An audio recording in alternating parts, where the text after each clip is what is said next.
స్వర్ణాంధ్ర స్వచ్ఛాంధ్ర కార్యక్రమాన్ని ఓ ఉద్యమంలా ప్రారంభించామని చెప్పారు AP CM Chandrababu Naidu. ప్రతి నెల ఒక ప్రత్యేక థీమ్తో ప్రజల ముందుకు వెళ్తున్నామని అన్నారు. స్వచ్ఛాంధ్ర ప్రభుత్వ కార్యక్రమం కాదని ఇది మన జీవన విధానం కావాలి అని పిలుపునిచ్చారు. ఈ రోజు మీరు గుర్తుపెట్టుకోవాల్సింది, ఎప్పుడో నేను సింగపూర్కి వెళ్ళాను. సింగపూర్లో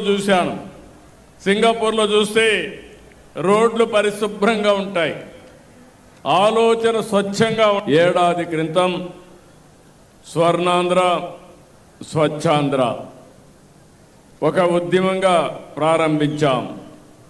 ప్రతి నెల 3వ శనివారం అనగానే నాకు గుర్తొస్తుంది, అక్కడి నుంచి పనిచేయడం మొదలు పెడుతున్నాం. నెలవారీగా ఒక ప్రత్యేకమైన థీమ్తో మీ ముందుకు వస్తున్నాను. ఈ నెల 3వ శనివారం పండుగలు కాబట్టి మళ్ళీ ఈ నెల మిస్ కాకుండా 4వ శనివారం ఈ కార్యక్రమాన్ని పెట్టుకుంటున్నాం. స్వచ్ఛాంధ్ర అనేది ఒక ప్రభుత్వ కార్యక్రమం కాదు. ఈ విషయం మీరు గుర్తుపెట్టుకోవాలి. ఇది మన జీవన విధానం కావాలి.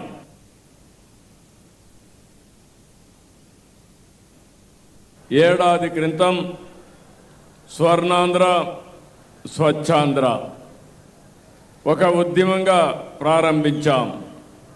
ప్రతి